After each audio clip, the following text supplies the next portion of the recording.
थेट वार्ता चॅनलवर आपलं मनपूर्वक स्वागत आहे।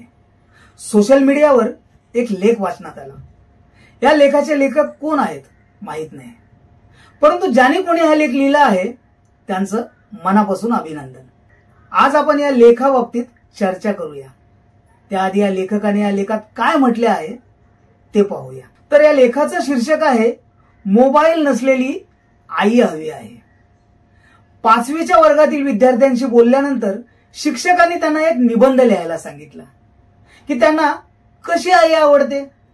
सर्वांनी आपली आई किती चांगली आहे हे सांगत निबंध लिहिला। त्यात एका विद्यार्थ्याने निबंधाच्या शीर्षकात लिहिले ऑफलाईन आई। मला आई हवी आहे, पण मला ऑफलाईन हवी आहे। मला अशिक्षित आई हवी आहे, जिला मोबाईल वापरता येत नाही, पण जी माझ्यासोबत कुठेही जाण्यास तयार आणि उत्सुक असेल। मला असे वाटत नाही की आईने जीन्स आणि टी शर्ट घालावा, पण छोटूच्या आईसारखी साडी नेसावी।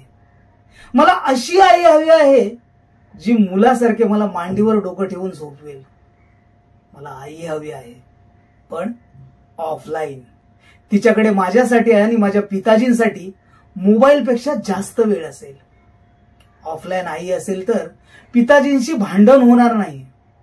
जेव्हा मी संध्याकाळी झोपायला जाईन तेव्हा ती मला व्हिडिओ गेम खेळण्याऐवजी एक गोष्ट सांगून शांतपणे झोपवेल। आई, ऑनलाईन पिझ्झा ऑर्डर करू नका, घरात काहीही बनवा, पापा आणि मी मजेत खाऊ। मला फक्त ऑफलाईन आई हवी आहे। इतके वाचल्यानंतर संपूर्ण वर्गात मॉनिटरच्या रडण्याचा आवाज ऐकू आला। प्रत्येक विद्यार्थी आणि वर्ग शिक्षकांच्या डोळ्यातून अश्रू वाहत होते। आई, मॉडर्न राहा, पण तुमच्या मुलाच्या बालपणाची काळजी घ्या। मोबाईलमुळे मुलांपासून दूर जाऊ नका। हे बालपण पुन्हा कधीच येणार नाही। स्वतःच्या मुलाचे बालपण हिरावून घेणाऱ्या तथाकथित मॉडर्न आईना समर्पित ही रचना आहे।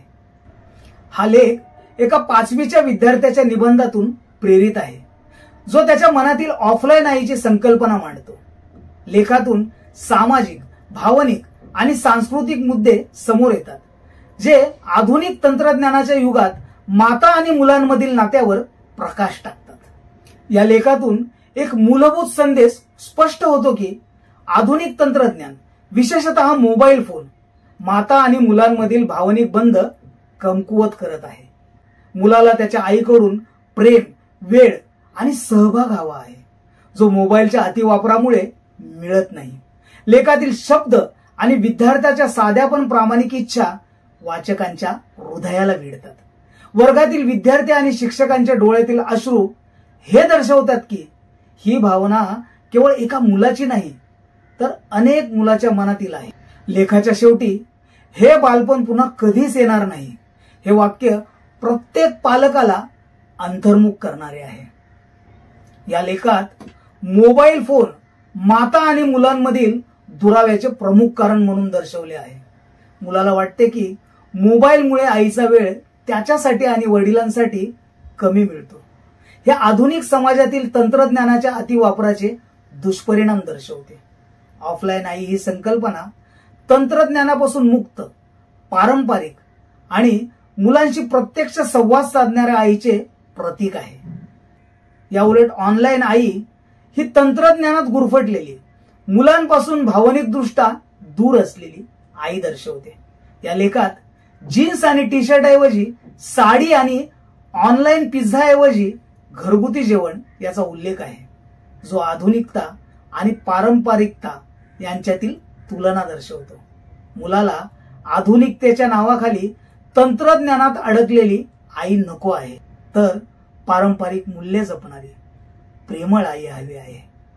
मुलाच्या निबंधातून त्याच्या साध्या, निष्पाप इच्छा दिसतात। आईने त्याच्यासोबत वेळ घालवावा, त्याला गोष्ट सांगावी, त्याच्याशी खेळावे आणि त्याला प्रेमाने झोपवावे। या इच्छा मुलाच्या भावनिक गरजा दर्शवतात, ज्या तंत्रज्ञानामुळे पूर्ण होत नाहीत। मुलाला असेही वाटते की आई मोबाईलपासून मुक्त असेल तर तिच्या आणि वडिलांचे भांडण कमी होईल। यातून मुलाच्या मनात कुटुंबातील सुसंवादाची इच्छा दिसते। जी तंत्रज्ञानामुळे बाधित होत आहे. मुलाच्या निबंधातून बालपणाच्या नाजूकपणावर आणि त्याच्या अनमोलपणावर जोर दिला आहे. लेखाच्या शेवटी हे बालपण पुन्हा कधीच येणार नाही हे वाक्य पालकांना त्यांच्या मुलाच्या बालपणाची काळजी घेण्याचे आवाहन करते. या लेखात साडी, घरगुती जेवण आणि गोष्ट सांगणे यासारख्या गोष्टीवर भर देऊन भारतीय संस्कृतीतील पारंपरिक मूल्यांचे महत्त्व अधोरेखित केले आहे. यातून असे सुचवले जाते की आधुनिकतेच्या नावाखाली पारंपरिक मूल्ये विसरता कामा नयेत. हा लेख पालकांना, विशेषतः मातांना त्यांच्या मुलांच्या भावनिक गरजांकडे लक्ष देण्याचे आवाहन करतो. मोबाईलच्या अतिवापरामुळे मुलांचे बालपण हिरावले जाण्याचा धोका आहे आणि याची जबाबदारी पालकांवर आहे. लेखाची भाषा अत्यंत साधी, प्रामाणिक आणि भावनिक आहे, जी थेट वाचकाच्या हृदयाला भिडते. मुलाच्या दृष्टिकोनातून लिहिलेला हा निबंध त्याच्या निष्पाप भावनांना समोर आणतो. ऑफलाईन आई आणि ऑनलाईन आई ही प्रतीके आधुनिक तंत्रज्ञान आणि पारंपरिक मूल्यांमधील संघर्ष दर्शवतात. साडी आणि घरगुती जेवण ही प्रतीके भारतीय संस्कृतीतील साधेपणा आणि प्रेमाचे प्रतीक आहे. लेखाचा शेवट वर्गातील अश्रूंनी आणि पालकाला केलेल्या आव्हानाने नाट्यमय आणि प्रभावी झाला आहे. यामुळे वाचकांना विचार करण्यास भाग पाडले जाते. हा लेख पालकांना, विशेषतः मातांना त्यांच्या मुलांशी असलेल्या नात्याचा पुनर्विचार करण्यास उद्युक्त करतो. मोबाईलच्या अतिवापरामुळे मुलांचे भावनिक नुकसान होत आहे, याकडे त्यांचे लक्ष वेधले जाते. हा लेख समाजाला तंत्रज्ञानाच्या सकारात्मक आणि नकारात्मक प्रभावांबद्दल जागरूक करतो. विशेषतः मुलांच्या भावनिक आणि मानसिक विकासांसाठी पालकांचा सहभाग किती महत्वाचा आहे हे अधोरेखित करतो. शिक्षकांनी मुलांना अशा निबंध लेखनाच्या संधी दिल्यास त्यांच्या भावना व्यक्त करण्याची संधी त्यांना मिळेल, ज्यामुळे मुलांचे मन समजून घेण्यास मदत होईल. हा संदेश देखील हा लेख देतो. या लेखात तंत्रज्ञानाचा नकारात्मक प्रभाव जास्त अधोरेखित केला आहे. या तंत्रज्ञानाचा संतुलित वापर कसा करावा याबद्दलही मार्गदर्शन असू शकले असते. वडिलांचा उल्लेख लेखात मुलाच्या दृष्टिकोनातून फक्त आईवरच लक्ष केंद्रित केले आहे. वडिलांचाही मुलाच्या जीवनात तितकाच सहभाग असतो, त्यामुळे त्यांचाही उल्लेख करता आला असता. या लेखात ऑफलाईन आईचे चित्रण काहीसे आदर्शवादी आहे. प्रत्यक्ष जीवनात तंत्रज्ञान पूर्णपणे टाळणे शक्य नसते, त्यामुळे संतुलित दृष्टिकोनाचा अवलंब करता आला असता. हा लेख एका मुलाच्या साध्या पण घन भावनांमधून आधुनिक समाजातील तंत्रज्ञानाच्या प्रभावावर प्रकाश टाकतो. ऑफलाईन आई ही संकल्पना केवळ तंत्रज्ञानापासून मुक्ती नाही, तर मुलांशी भावनिक बंध जोडण्याची आणि त्यांच्या बालपणाला प्राधान्य देण्याची गरज अधोरेखित करतो.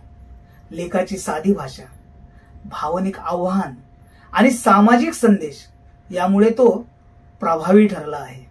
हा लेख पालकांना, विशेषतः मातांना त्यांच्या मुलांच्या भावनिक गरजांकडे लक्ष देण्यासाठी प्रेरित करतो आणि समाजात तंत्रज्ञानाच्या संतुलित वापराबद्दल जागरूकता निर्माण करतो. आई, मॉडर्न रहा, पण तुमच्या मुलाच्या बालपणाची काळजी घ्या. हा संदेश प्रत्येक पालकाला अंतर्मुख करणारा आहे आणि त्यांना मुलांच्या भावनिक गरजांना प्राधान्य देण्यासाठी प्रेरित करणारा आहे.